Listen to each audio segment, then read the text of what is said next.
태초에 하나님이 천지를 창조하시니라. 그리스도인의 길 태초에서 아멘까지 33번째 만남입니다.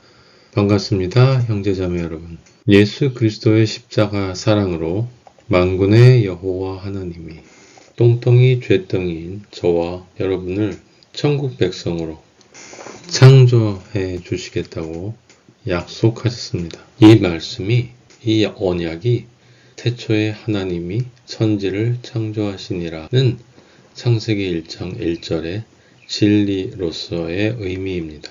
복음입니다.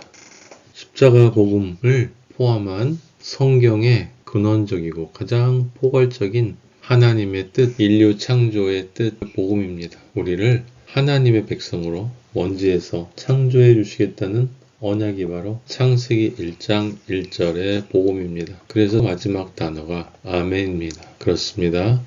그렇게 되어질 것을 우리 모든 그리스도인들은 믿습니다. 하나님 아버지만을 믿습니다. 인류 역사는 인류 문명의 역사가 아닙니다. 교회 창조의 역사입니다. 6000년 인류 문명은 교회 창조 역사의 들러리입니다. 도구이고 무대에 불과합니다.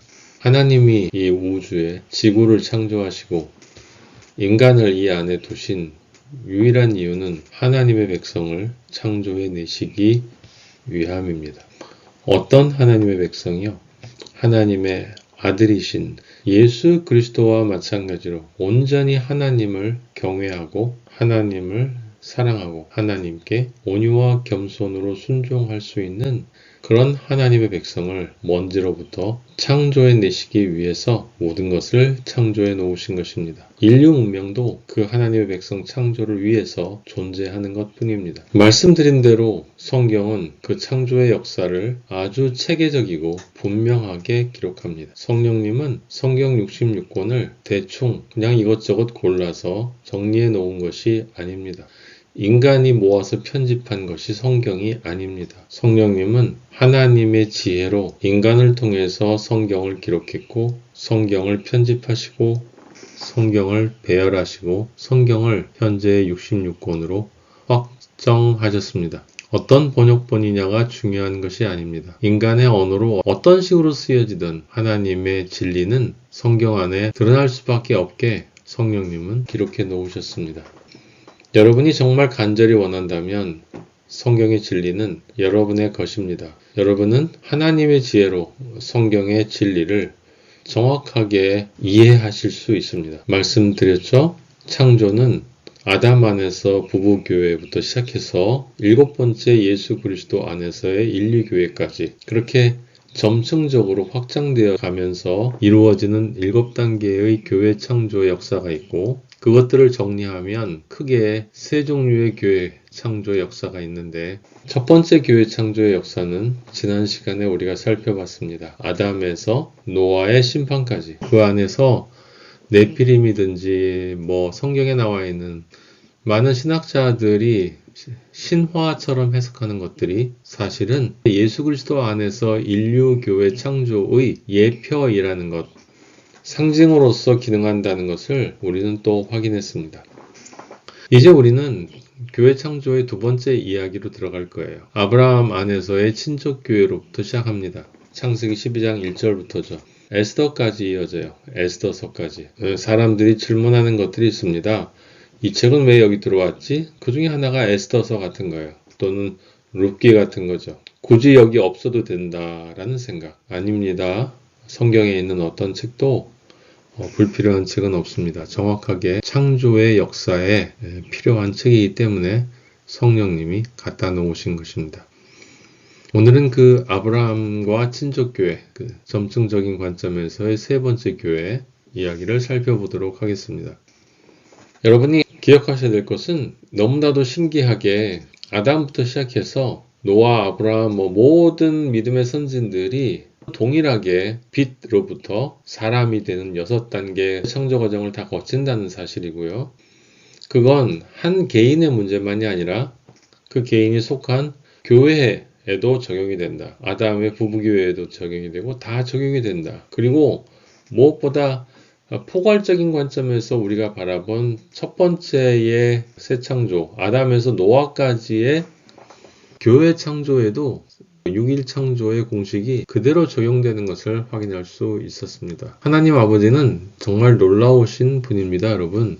창세기 1장의 공식을 단 한 번도 어기시는 적이 없어요. 인류 역사 가운데 하나님 백성을 창조하시는데 6일 창조의 공식이 적용되지 않는 개인이었고 그리스도인이었고 6일 창조의 공식이 적용되지 않는 교회가 없습니다. 자, 오늘은 그래서 아브라함의 첫 번째 친족교회를 볼 텐데요. 아브라함에서부터 에스더까지의 구약교회의 역사는 예수 그리스도의 초림부터 계시록 마지막 끝까지 교회 창조에 정확하게 대응합니다. 예표로서 기능한다는 뜻이에요. 그래서 사실은 에스더서를 보면 계시록도 해석을 하기가 쉬워집니다. 그리고 이 각각의 대응하는 것들을 보면 그 각각의 의미가 서로 상호 보완이 되면서 영적으로 분명해집니다. 이제 아브라함 친족교회 들어가 보도록 하겠습니다. 창세기 12장 1절부터 25장 10절까지 이런 질문을 여러분 잘 아실 거예요. 아브라함은 믿음의 조상이라고 불립니다. 근데 여러분 왜 믿음의 조상이라고 불리는지 아십니까? 보통 교회에서는 그렇게 얘기해요. 믿음으로 구원받은 사람이다. 그러면 이런 질문 우리가 던져볼 수 있죠. 노아는 믿음이 없었나요? 아담은요?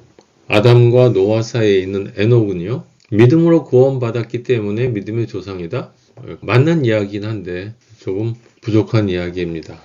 우리 아브라함을 살펴보고 나중에 결론을 내리도록 하겠습니다. 자, 아브라함의 길을 살펴보도록 하겠습니다. 첫째 날, 뭐가 먼저 와야 돼요? 흑암이 먼저 와야 돼요, 여러분. 창조는 흑암부터 시작해요. 하나님이 그리 들여보내는 게 아니에요. 인간이 스스로 들어가는 거예요. 그래서 바벨 탑을 쌓으려고 한 게 인간이고 셈의 후손이 들어간 갈대아 우르가 그리고 하란이 다 우상 숭배하는 곳이었다. 그 흑암의 세상에서 죽음의 세상이죠. 영원히 죽어있는 곳에서 하나님이 아브라함을 부르셨어요. 창세기 12장 1절에서 3절 너는 떠나라. 어디를요? 네가 있는 그 세상을 떠나라. 그리고 내가 네게 보여줄 땅으로 가라. 너로 큰 민족을 이루게 하겠다. 너는 복이 될 것이다. 여러분 이 약속이 새 예루살렘에 대한 약속이라는 것을 아시겠습니까? 하나님 백성 창조에 대한 이야기예요. 물론 이스라엘 민족 이야기로 끝나지만 두 번째 창조 이야기는 예표라고 말씀드렸죠. 아브라함은 그걸 알았어요. 뒤에 보시면 압니다. 예수님이 아브라함처럼 그렇게 떠나셨죠. 마치 하나님으로부터 이런 말씀을 들으신 것처럼 너의 고향과 친척 아버지의 집을 떠나 내가 너에게 보여줄 곳으로 가라. 그래서 예수님이 갈릴리 나사렛을 떠났어요. 그래서 요단강으로 오셨죠. 가나안 땅 아름답고 멋진 곳이 아니라 세례를 받으러 보내신 거예요. 하나님 아버지가 아들이신 예수 그리스도에게도 그렇게 말씀하신 것과 마찬가지죠. 큰 민족을 이루고 누구겠어요? 하나님의 백성이죠. 그렇게 아브라함의 시작과 예수 그리스도의 출발이 동일합니다. 동일하게 이스라엘 민족이 모세로부터의 복음을 듣고 순종했죠. 이집트인들은 무시했던 6월절 피를 발랐습니다. 세상을 떠난 거예요. 하나님의 말씀을 따라간 것입니다. 그것이 성막문을 열고 들어간 거였잖아요. 그리고 그럴 수 있는 사람은 심령이 가난한 자, 그쵸? 말씀에 순종할 수 있는 영은 심령이 가난한 영이에요. 그리고 그가 바로 십자가의 첫 번째 용서의 복음을 받아들인 오른쪽 죄인인 것입니다. 전부 다 같은 이야기예요, 여러분. 순간에서 영혼으로 가기 위한 첫 번째 단계, 흑암에서 나와서 말씀을 따라가라, 십자가를 보고 가라, 다 같은 이야기입니다. 두 번째 단계, 아브라함이 75살에 떠났는데 12장 7절 8절에 보면 가나안 땅에 들어가서 제단을 쌓았더라. 출애굽기에 보면 20장 25절에 아주 흥미로운 말이 있어요. 네가 내게 돌로 제단을 쌓거든 다듬은 돌로 쌓지 마라. 네가 정으로 그것을 쪼면 부정하게 함이니라. 무슨 말이에요? 인간의 능력이나 인간적인 어떤 것도 개입될 수 없다는 뜻이에요. 이미 여기에 하나님이 하시지 않고는 불가능하다는 의미가 들어있는 것입니다. 아브라함도 그렇게 제단을 쌓았어요. 정으로 다듬지 않았겠죠. 그렇게 제단을 쌓았다라고 하는 것은 무엇이겠어요? 제단을 쌓고 예배를 드린다, 제물을 드린다 그런 의미가 포함되어 있기 때문에 그건 제물은 곧 어린 양의 피, 의미하는 것일 수 있고, 그래서 십자가 심판을 의미하는 것일 수 있습니다. 아브라함은 가는 곳마다 제단을 쌓았어요. 하나님을 믿는 믿음이 아주 투철했습니다. 그래서 베델에서도 쌓고 세겜에서도 쌓고 4번이나 5번 정도 쌓은 것 같은데, 인생에서 그만큼 하나님을 예배하고 그리스도인으로서의 자기 정체성을 분명하게 드러내면서 살았다는 뜻이죠. 믿음의 조상이라고 얘기할 수 있는 또 다른 근거가 될 수 있어요. 그리고 제단을 쌓고 제물을 바친다라는 의미를 보면 세례를 받는 것과 같은 거죠. 즉 십자가를 믿는 것과 같이 연결이 된다. 그런데 아브라함이 지금 제단을 쌓았을 때 있잖아요. 이것이 정확히 무엇을 의미하는지 아브라함은 알 도리가 없었죠. 제단을 쌓은 것은 노아 때부터 이루어진 것 같은데, 거기에 어떤 의미를 부여했을까? 예수 그리스도의 십자가의 의미가 부여되어야 되겠죠. 그런데 아브라함이 그걸 알 도리는 없잖아요. 그럼 하나님은 때가 아니었다면 그냥 놔두셨을 것이고, 때가 되었다면 아브라함에게 그 제단의 의미를 알려주셔야만 했을 거예요. 노아나 그 전에는 아담에게 가죽 옷을 입힐 때에도 그 의미를 정확하게 설명해 주지 않으셨죠. 상징으로 그렇게 보여주셨을 뿐이에요. 아브라함에겐 때가 된 거예요. 그래서 제단이 무엇인지를 설명해 주십니다. 그것을 어떻게 알 수 있느냐? 누구를 만나냐면 멜기세덱. 멜기세덱이 누굽니까?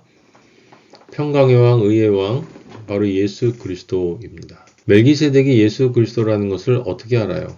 예수님이 요한복음에 말씀하셨어요. 너희 조상 아브라함은 나의 때를 보고 기다렸고 그때 나를 보고 기뻐했다라고 얘기했어요. 유대인들이 난리를 쳤죠. 네가 나이가 몇 살인데 아브라함을 만났느냐, 이러쿵저러쿵. 분명히 예수님은 아브라함이 예수 그리스도를 만났다고 그랬어요. 어디서 만났냐고요? 창세기 14장 18절에서 20절. 살렘 왕, 평화의 왕, 멜기세덱이 의의 왕, 예수 그리스도를 상징하는 거죠. 떡과 포도주를 가지고 나왔다.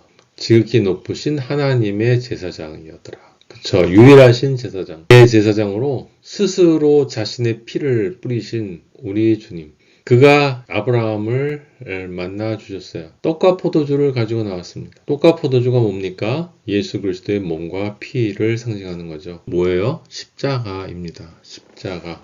예수 그리스도께서 아브라함에게 복의 기도를 해요. 그 복이 선악과 복이겠습니까? 하나님의 백성 창조의 시작이 되게 해달라는 거죠. 아브라함을 통해서 하나님의 백성 창조가 이루어지기를 축복하는 것입니다. 그때 아브라함이 10분의 1을 11조를 드려요. 11조는 10분의 1을 떼서 자기 소유를 드리는 게 아니에요. 그건 상징이고요. 10은 10계명을 의미하고 율법의 완성인 10계명을 의미하고 10계명의 완성이 십자가잖아요. 그 십자가의 은혜를 하나의 진리로 깨달은 그것을 삶을 통해서 주님께 드리겠다는 것입니다. 분향단의 향기로 나의 삶도 주님께 드리겠다는 거죠. 십자가를 진리로 내 삶을 통해서 드리겠습니다 라고 하는 것이에요. 그러니까 십자가 심판을 예수 그리스도를 믿음으로 함께 받은 것을 뜻하는 것입니다. 그것을 더 구체적으로 하나님 아버지가 15장에 얘기를 해 주십니다. 레위기에 나오는 그 제사 드리는 암소나 암염소, 순양, 산비둘기 이런 동물들을 가지고 오라고 해요. 근데 다 3년입니다. 3은 3년 됐다는 게 아니라 3의 존재들이라는 거예요. 영혼육입니다. 영혼육. 그 모든 것을 가져다가 아브라함이 중간을 쪼갰다고 그랬어요. 쪼갰다라는 게 뭡니까? 쪼갰다라는 게 십자가를 뜻하는 거예요. 우리 주님이 쪼개지신 것이 바로 십자가입니다. 우리 주님이 쪼개지셔서 우리의 모든 죄값을 담당하겠다라고 하는 거예요. 근데 그거를 인간이 어떻게 합니까? 그 약속을 어떻게 지킵니까? 못 지키죠. 그래서 횃불이 쪼갠 고기 사이로 지나더라. 하나님 아버지가 예수 그리스도를 십자가에서 쪼개시겠다는 언약을 지금 주고 계시는 것입니다. 그리고 네가 제단을 쌓은 것, 네가 예수 그리스도 나의 아들 멜기세덱을 만난 것, 그것이 다 상징하는 것이 바로 나의 약속, 십자가를 통해 너의 모든 죄값을 치러주겠다라고 하는 약속인 것입니다. 다니엘서에도 9장 26절에 62일 후에 기름 부음을 받은 예수 그리스도가 끊어져 없어질 것. 끊어져라는 말이 바로 쪼개진다는 말이에요. 십자가에서 쪼개지실 것이다 라고 다니엘서에도 예언이 되어 있습니다. 아브라함은 자신이 무슨 행위를 한 것인지를 하나님 아버지한테 배우는 거예요. 노아도 아담도 그 전에 그 누구도 하나님 아버지 앞에 이렇게 구체적으로 십자가의 의미를, 제단의 의미, 제물의 의미를 배운 존재가 없어요. 그리고 예수 그리스도를 직접 만난 존재도 없죠. 만나서 믿은 존재도 없습니다. 어쨌든 그렇게 해서 이 14장과 15장 사이에 아브라함의 믿음의 고백이 나옵니다. 자, 10분의 1을 주고 그리고 나서 하나님이 오셔서 말씀하죠. 네 자손이 저 못별과 같이 셀 수 없을 정도로 많을 것이다. 아브라함이 여호와를 믿었어요. 무엇의 기초에서요?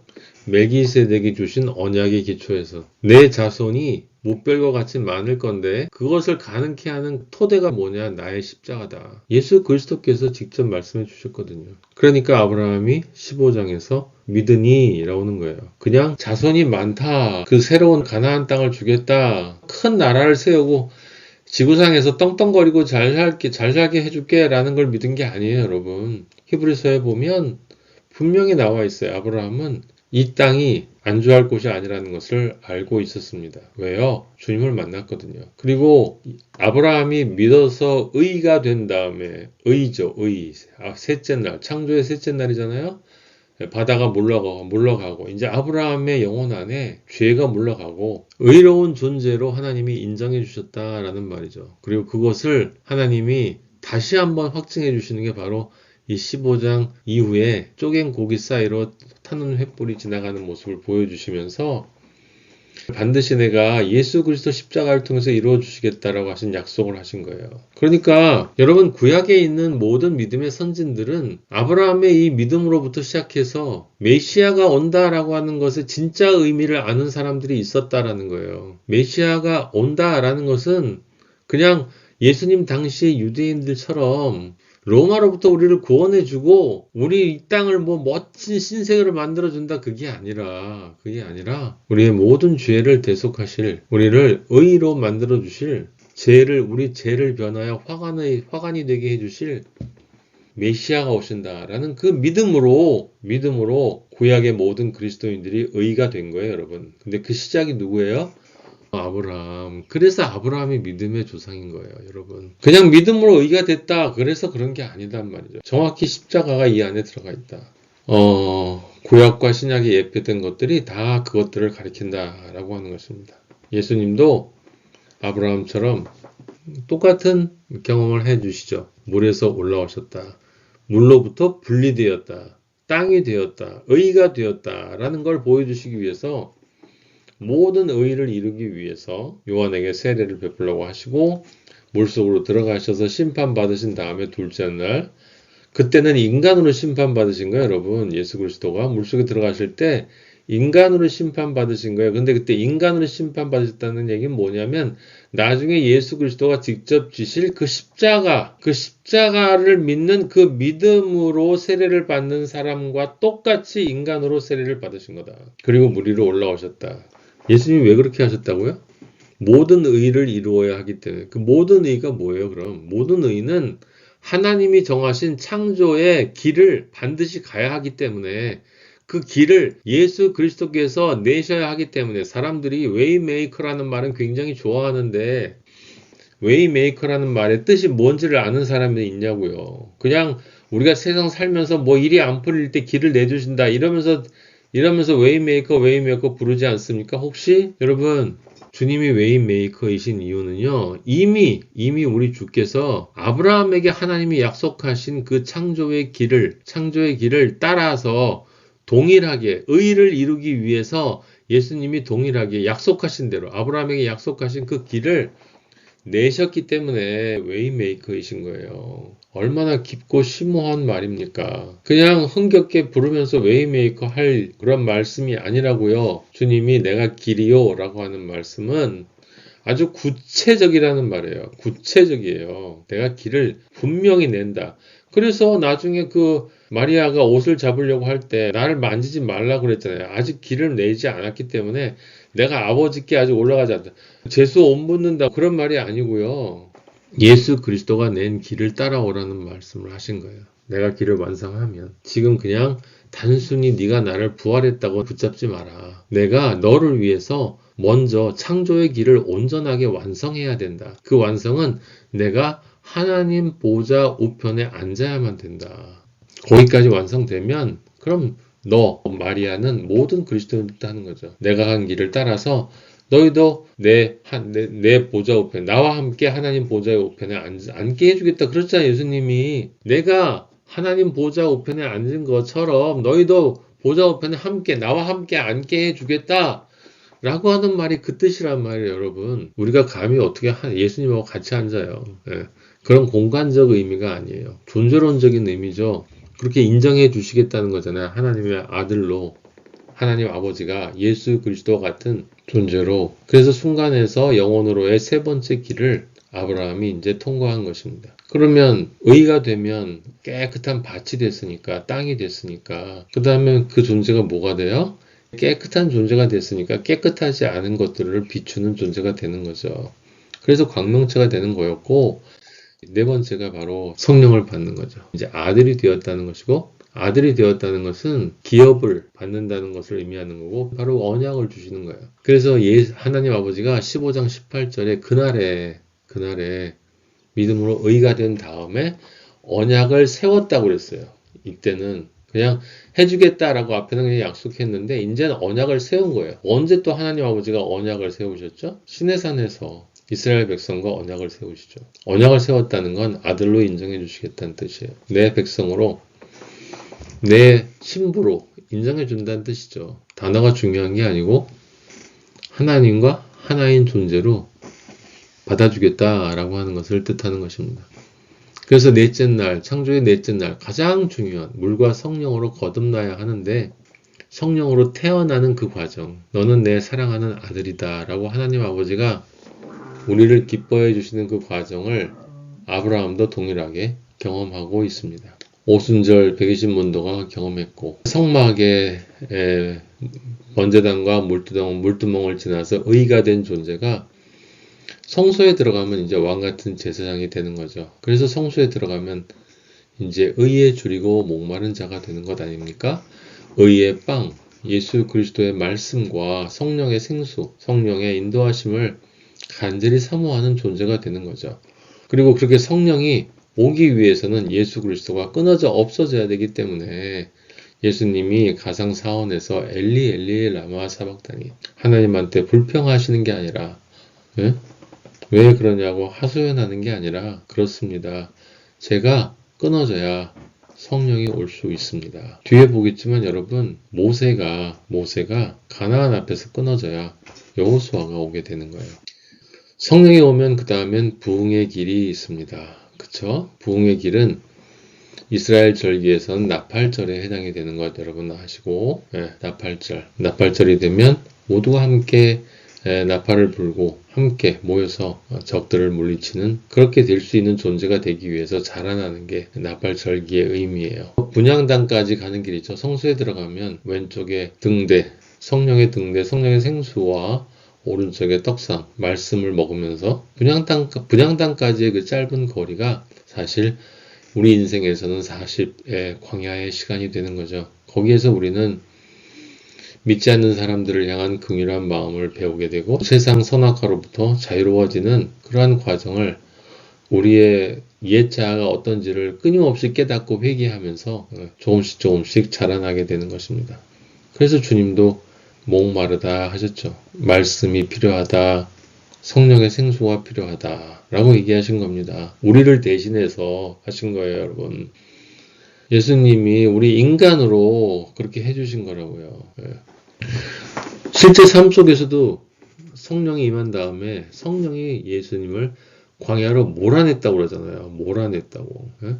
그래서 거기서 시험을 받았다. 언제까지요? 선악과 사탄의 시험을 승리하실 때까지 40일 시간을 거기서 들짐승과 함께 있었다. 세상 사람들, 믿지 않는 사람들이 사실은 영적인 들짐승들인 거예요. 이 세상 광야의 짐승들과 그리스도인들은 함께 살면서 선악과로부터 자유해지는 법을 배우는데 스스로 무슨 노력해서 배우는 게 아니라 거꾸로요, 여러분. 아무리 노력해도 내가 스스로는 선악과를 로부터 자유해질 수 없는 존재라는 것을 끊임없이 깨달으면서 하나님 아버지 앞에 불쌍히 여겨달라고 회개하고 기도하면서 내 자신이 까발려지고 똥덩이 죄덩이 예수 그리스도의 은혜가 없으면 결국 나는 똥덩이 죄덩이일 수밖에 없는 존재구나 라는 걸 깨달으면서 그 은혜에 감사하면서 나도 모르게 조금씩 더 자유로워지는 거예요, 여러분.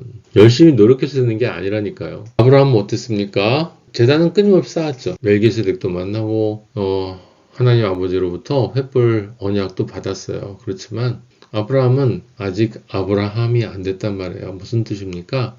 자라나야 한다는 뜻이에요. 자라나지 않았기 때문에 그는 기근이 있다고 이집트로 내려갔고 하나님을 의지한다고 하지만 하나님을 믿었지만 자신 안에 있는 인간적인 것으로부터 온전히 벗어나지 못했잖아요. 그쵸? 그리고 자기 아내 사례를 누이라고 했고 거짓말도 했고 사례의 말을 듣고 지금 창세기 16장 2절에서 3절 사이에 있는 이야기처럼 아버지의 언약을 믿지 않고 이스마엘을 낳게 됩니다. 다 인간적인 생각인 거예요. 많은 사람들이 아직 성장하지도 못한 상태에서 하나님께 영광을 돌리겠다고 여러 가지 일들을 하는데 가만히 보면 저도 옛날에 다 경험을 했기 때문에 다 자기 생각인 거예요. 그리고 여러분 하나님을 위한다고 하는 그 자기 생각을 조금 파면 그 속에 뭐가 있는지 아세요? 사실은 하나님의 영광이 아니라 자기 영광이 있어요. 우리 인간이 그렇게 간사하고 교활해요. 하나님을 사랑한다고 하지만 사실은 자기 사랑이고요. 하나님께 영광 돌린다고 하지만 사실은 자기 영광 돌리는 거예요. 나도 그러는 거예요. 나도 조금만 영광. 근데 사실은 나도 조금만 영광이 아니고 대부분 내 영광이고 하나님 영광 조금 말로만. 그것도 하나님한테 영광 돌린다고 말하면서 사람들한테 신앙 좋다고 존경받으려고. 진짜 가식적이지 않습니까? 인간이? 제 얘기예요. 여러분 다른 분들 얘기가 아니고 그렇게 부흥의 시간을 거쳐서 99살이 됐을 때 그 부흥이 종결될 때에 아버지가 나타나셔서 아브라함이라고 하라고 합니다. 그리고 다시 할례를 받으라. 할례가 십자가를 상징하는 거 여러분 다 아실 거예요. 여기 할례가 두 번 있는 거예요, 사실은요. 앞에서 본 것처럼 창조의 둘째, 셋째 날 세례 있죠. 세례가 사실은 할례잖아요. 할례는 죽고 다시 태어나는 거예요. 너의 지금 존재로는 생명을 낳을 수 없다. 그러니까 너의 옛자를 자르고 죽이고 새로운 존재로 다시 태어나서 생명을 낳아라 라고 하는 게 할례잖아요. 그냥 어떤 의학적인 이유 때문에 만들어진 것도 아니고 문화적인 풍습도 아니고요. 성경은 분명한 영적 이유가 있기 때문에 그것을 통해서 예수 그리스도가 받았던 십자가의 고난과 같은 세상으로부터의 자유를 실제로 경험해야 된다라는 걸 뜻하는 거예요. 한 번은 믿음으로 택했죠. 그죠? 둘째 날, 셋째 날 세례는 믿음을 통해서 통과한 거예요. 거기엔 내 삶이 없었잖아요. 근데 그 할례를 다섯 번째 창조의 날 하나님과 동행하는 동안에 내 옛자가 까발려지고 내 안에 있는 숨겨진 욕망들 모든 더럽고 지저분한 것들이 예수 그리스도라는 이름으로 주여라는 이름으로 숨겨놓고 있던 것들을 하나님이 다 까발려 주시고 나서 옛자의 존재가 완전히 죽고 똑같이 하나님이 그래서 이스라엘 백성에게 할례를 행하라고 명령하셨잖아요. 부흥이 끝났다는 것을 상징하는 거예요. 삶의 할례가 끝났다. 둘째, 셋째 날은 믿음의 할례고요. 이제 다섯째에서 여섯째 날 넘어가는 그때가 삶의 할례가 되는 것입니다. 이 삶의 할례가 끝나야 승리의 단계로 넘어가는 거예요. 승리의 단계로. 여섯 번째 날 십자가 승리의 삶을 아브라함이 살았습니다. 히브리서 11장 9절 10절 믿음으로 이방의 땅에 있는 것 같이 약속의 땅에 거류하여 이삭 및 야곱과 더불어 장막에 거하였다. 그러니까 고정된 집에 살지 않았다. 이는 그가 하나님이 계획하시고 지으실 터가 있는 성, 새 예루살렘 성을 바랐습니다. 그래서 믿음의 조상이죠. 이 성을 처음으로 소망하고 있었으니까. 십자가 삶을 아브라함이 살고 마지막에 십자가 승리의 절정이 바로 이삭을 번제로 드린 것입니다. 그 믿음이 얼마나 컸냐면 이삭을 죽은 자 가운데서 다시 살리실 줄로 생각했다. 왜요? 왜냐하면 이삭의 씨를 계속 줄 것이다 라고 약속한 그것을 믿었기 때문에. 그래서 하나님으로부터 네가 나를 정말 경외하는구나 라는 칭찬을 받은 거예요. 창세기 22장 12절. 그리고 나중에 창세기 26장 5절에 아브라함이 내 말을 순종하고 내 명령과 내 계명과 내 율례와 내 법도를 지켰다라고 하나님으로부터 인정받는 존재가 되는 것입니다. 그렇게 확증되는 그러한 은혜를 아브라함이 받게 되는 거죠. 이삭의 번제를 통해서. 그렇게 승리를 하고 이제 그것을 예표로 우리는 다 봤어요. 대속죄일, 지성소, 팔복에서는 세상과 아버지를 화평하게 하는 증인이 되고, 그리고 그리스도를 믿는 것 때문에 핍박받을 수 있는 존재가 되고, 다 이루었다라고 하는 주님의 말씀처럼 우리도 세상에서 마지막 떠날 때 주님, 제가 싸워야 할 싸움을 싸우고 달려갈 길을 마치고 믿음을 지켰습니다 라고 하는 바울의 고백을 우리도 해야 되는 것입니다. 그리고 안식에 들어가야 되는 거죠. 창세기 25장 7절 아브라함의 향년이 175세라 열조에게로 돌아가며 막벨라 굴에 장사하였으니 막벨라 굴은 잠자는 곳이죠. 잠시 안식하는 곳이에요. 나중에 주님이 오시면 아브라함도 부활해서 우리와 함께 주님 앞에 설 것입니다. 할렐루야, 할렐루야. 예, 막벨라 굴은 바로 새 예루살렘 성을 통과하는 문이 되는 것입니다. 아브라함에게는. 그래서 초막절이었던 거고, 그래서 시은좌, 은혜가 부어지는 자리, 그리고 기뻐하라, 너희 하늘에서 너희의 상이 크다. 우리가 받을 상이 뭐예요? 여러분, 하늘 올라가서 어떤 상을 원하십니까? 제가 늘 말씀드립니다. 제가 바라는 상은 우리 주님 품이에요. 저는 우리 주님 품에 안겨서 그냥 사라지고 싶은 사람입니다. 주님이 마지막에 말씀하셨죠. 그래서 내 영혼을 아버지 손에 맡깁니다. 할렐루야, 할렐루야. 이렇게 해서 아브라함의 길이 창조가 완성되게 되었습니다.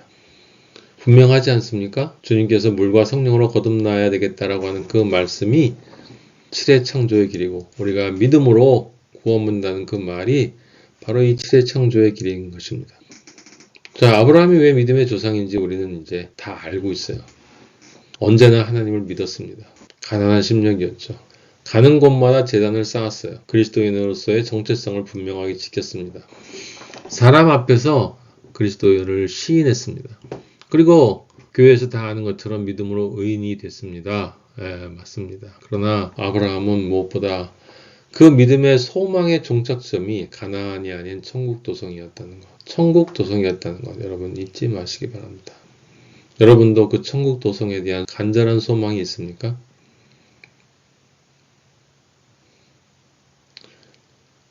무엇보다 아브라함은 예수 그리스도를 직접 만났습니다. 그리고 십자가 언약을 받았습니다. 기뻐하였습니다. 11조를 드렸죠. 삶으로 11조를 드렸습니다. 아브라함은. 그래서 나중에 십자가를 의미하는 이삭을 번제단에 올리는 일을 했던 거예요. 무엇보다 아브라함은 창조 1일부터 6일까지 믿음의 길을 정확하게 갖고 창조되었습니다. 자, 그런데 아브라함의 믿음의 조상인 무엇보다 중요한 이유는요, 아브라함이 시작이기 때문에 그래요. 무슨 시작이냐? 교회 창조의 시작, 교회 새 창조의 시작. 예수 그리스도가 교회 새 창조의 시작이거든요. 그 예수 그리스도의 시작을 예표하는 존재가 바로 아브라함이기 때문에 그렇습니다. 그래서 하나님 아버지가 아브라함에게 십자가의 예표를 그렇게 많이 주신 거예요. 그리고 예수 그리스도가 직접 만나 주신 것입니다. 무엇보다 그래서 하나님 아버지가 나는 아브라함과 이삭과 야곱의 하나님이라고 말씀하시는 거예요. 아브라함으로부터 새 창조가 시작된다는 거예요. 그냥 믿음의 조상이라는 말이 아닌 거예요. 자, 제가 여러분들에게 성경을 성령님께서 열어주시는 대로 성경에 숨겨져 있던 지식을 알려드리는데요. 오해하지 마시기 바랍니다. 성경을 알기 위해서 우리가 믿는 게 아니에요. 거꾸로예요. 더 잘 믿기 위해서 우리가 알아가는 것입니다. 성경에 대한 지식을 갖는 이유는 우리에게 부족한 믿음을 더 확실하게 가지기 위해서입니다. 하나님 아버지가 정말 이렇게 엄청나신 분이구나. 정말 신비하시면서도 섬세하시구나. 정말 체계적이고 논리적이신 분이구나. 성경이 그렇구나. 성령님이 그렇구나. 와, 하나님 아버지는 진짜로 살아계시는구나. 하나님 아버지가 아브라함이 간 그 길을 나에게도 원하시는구나. 그 믿음을 위해서 성경을 공부하는 거예요, 여러분. 창세기 1장 1절에 하나님의 약속, 언약을 적어 놓으시고 계시록 마지막 절까지 하나님이 이루시는 그것을 우리가 확인해가는 이유는 그것을 통해서 우리가 가지고 있는 예수 그리스도에 대한 믿음, 소망 이런 것들을 더 확실하게 누리기 위해서 그러는 것입니다. 지식 공부를 하기 위해서 하는 게 아니에요. 성경 공부는 지식 공부가 아닙니다. 예수 그리스도의 말씀은 영이요 생명입니다. 영으로 읽어야 됩니다. 그냥 신비한 어떤 사람들이 말하는 것처럼 읽는 게 아니라 오히려 정말 구체적인 것입니다. 성경 전체를 흐르는 그 핵심 뜻이 무엇인지를 정확히 깨닫고 그것에 따라서 성경이 어떻게 적혀 있는지를 확인해 가면서 하나님 아버지가 이런 분이시구나. 나의 아버지가 예수 그리스도가 이런 분이시구나. 성령님이 이런 분이시구나. 나의 길이 이런 길이구나. 아, 인생이란 이런 거구나. 세상은 이런 거구나. 인류 문명이라는 게 이런 거구나. 그리스도인이 어떤 존재구나. 나는 어디서 와서 지금 무엇을 하고 어디로 가는가를 정확히 아는 존재가 되는 게 성경 공부를 하는 이유입니다, 여러분. 간단하게 말하면 잘 믿기 위해서 하는 거예요. 그래서 어린아이처럼 믿는 분들은 사실은 아무 걱정할 필요가 없어요. 근데 정말 어린아이처럼 믿는 분들은요, 자기가 어린아이처럼 믿는지 몰라요. 그리고 겸손하다라고 자신을 낮추는, 제가 말씀드렸죠. 겸손은 자신을 낮추는 게 아니다. 낮출 거가 원래 하나도 없는 똥덩이, 쥐덩이라는 것을 깨닫는 것이 겸손이다. 내 꼬라지를 아는 게 겸손이다. 하나님 아버지 앞에서. 그럼 우리가 하나님 아버지 앞에서 뭘 할 수 있겠습니까? 무슨 말을 할 수 있겠습니까? 여러분, 나중에 정말 마지막 심판 때 예수 그리스도의 보좌 앞에 우리가 모두 설 때 우리가 주님 앞에 무슨 말을 할 수 있겠습니까? 불쌍히 여겨달라는 말 이외에요. 분명히 그날이 옵니다. 정말 안타까운 것은 지금도 교회에 나가는 수많은 사람들이 예수님을 믿으면서 예수님을 안 믿는다는 거예요. 예수님을 믿으면서 예수님을 안 믿어요. 어떻게 하면 좋습니까? 창조의 길을 반드시 가셔야 합니다, 여러분. 예정 아닙니다. 여러분이 만약에 정말 예정됐다면 반드시 이 창조의 길을 갑니다. 마지막에 예수님이 네 이름이 생명책에 있다 라는 말을 듣는 사람이 예정된 거예요. 그대로라면. 아시겠습니까? 믿음으로 간다, 칭의로 간다. 여러분, 마지막에 예수님이 네 이름이 생명책에 있다 라고 인정해 주어야 칭의인 거예요. 아시겠습니까? 성령 받은 거 마찬가지예요. 예수님이 마지막에 네 이름이 있다라고 인정해 주어야 성령을 받은 하나님의 자녀고, 정말 내 삶이 아버지 앞에 거룩하고 정결한 삶으로 인정받게 되는 것입니다. 결론은 하나예요, 여러분. 우리가 이 땅에서 존재하는 이유가 뭔지 아십니까? 그날 주님 심판 때 보좌 앞에서 주님이 엘리야나 기쁘다. 네 이름이 생명책에 있구나. 주님의 그 말씀 듣기 위해 지금 우리가 이 땅에 존재하는 겁니다. 그것 이외에 그 어떤 것도 우리 존재의 이유가 될 수 없어요, 여러분. 믿지 않는 사람들은 삶의 가치와 의미와 목적을 각자 나름대로 정하고 자율적이니 주체적이니 그럼 창의적이니 이렇게 살고 있지만, 여러분, 우리가 감히 누구길래 아버지의 뜻을 어기면서 나는 그냥 이렇게 살다 가겠습니다 하겠습니까? 예수 그리스도께서 말씀하신 대로 오직 그리스도인만이 내가 어디서 왔고 내가 지금 무엇을 하고 내가 어디로 가는지를 분명하게 아는 사람입니다. 모든 인간은 다 출발합니다.